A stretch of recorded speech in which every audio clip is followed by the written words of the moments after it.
മൂന്നാം സീസൺ അതിൻ്റെ ഫൈനൽ പോരാട്ടത്തിലേക്ക് കടക്കുമ്പോൾ കലൂർ ജവഹർലാൽ നെഹ്റു സ്റ്റേഡിയത്തിലാണ് ഞാൻ നിൽക്കുന്നത്. ഇതിനുള്ളിൽ നമുക്കൊപ്പം ഒരു അതിഥി കൂടിയുണ്ട്. പ്രശസ്ത DJ സാവിയോ നമുക്കൊപ്പം ഇപ്പോൾ ചേരുകയാണ്. കലൂർ ജവഹർലാൽ നെഹ്റു സ്റ്റേഡിയത്തിൽ ഇവിടെ നിന്നാണ് ഈ കലൂർ സ്റ്റേഡിയത്തെ മുഴുവൻ ആരവം കൊണ്ട് മൂടുന്ന പെർഫോമൻസ് നടക്കുന്ന ഒരു പൊസിഷനാണ് ഇവിടെ. സാവിയോ അദ്ദേഹത്തിൻ്റെ ട്രയൽ ഒക്കെ നോക്കുന്ന തിരക്കിലാണ്. നമുക്ക് അദ്ദേഹത്തോട് തന്നെ ചോദിക്കാം. ഒരു വല്ലാത്തൊരു അനുഭവമാണ് ഈ സ്റ്റേഡിയത്തിനുള്ളിൽ നിൽക്കുക, അത് പ്രത്യേകിച്ച് ഇന്നൊരു ഫൈനൽ ദിവസം കൂടിയാണ്. എങ്ങനെയാണ് അത്? ആണെങ്കിൽ 55,000-60,000 പേര് വരുന്ന ഒരു സ്റ്റേഡിയമാണിത്. അപ്പോൾ സെമി ഫൈനലിൽ ഭയങ്കര എനർജി ആയിരുന്നു. അപ്പോൾ നമ്മുടെ മ്യൂസിക്കും കൂടി ആയി കഴിഞ്ഞ് കഴിയുമ്പോൾ മോർ എനർജി. അപ്പോൾ ഇങ്ങനത്തെ ഒരു എനർജി ഇന്ത്യയിൽ മാത്രം I don't think in India ഒരു സ്ഥലത്തും ഉണ്ടാവില്ല ഇങ്ങനത്തെ ഒരു സ്റ്റേഡിയം. പ്രത്യേകിച്ച് Kerala Blasters and all the what you call the football fans should be thankful for the fans of Kerala Blasters for giving this much of energy.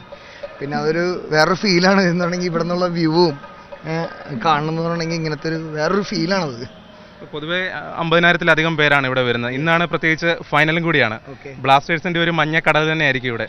എങ്ങനെയാണ് ഈ ഒരു ജേഴ്സിയിൽ നിൽക്കുന്നത്? ഇന്നത്തെ മത്സരത്തിൽ ആർക്ക് സപ്പോർട്ട് ചെയ്യുന്നു? അഫ്കോഴ്സ് കേരള ബ്ലാസ്റ്റേഴ്സിൻ്റെ 3 കൊല്ലത്തെ ഒഫീഷ്യൽ DJ ആണ് ഞാൻ. ആണെങ്കിൽ ഇതിപ്പോൾ 3rd year ആണ്. സക്സസ്ഫുൾ ആയിട്ട് നടക്കുന്ന 3-ാമത്തെ കൊല്ലമാണ്. അതും ഫൈനലിൽ ISL ഫൈനലിൽ പെർഫോം ചെയ്യുമെന്ന് പറഞ്ഞെങ്കിൽ അതിനപ്പുറം ഒരു ഭാഗ്യം ഒരു DJക്കും കിട്ടുമെന്ന് തോന്നുന്നില്ല.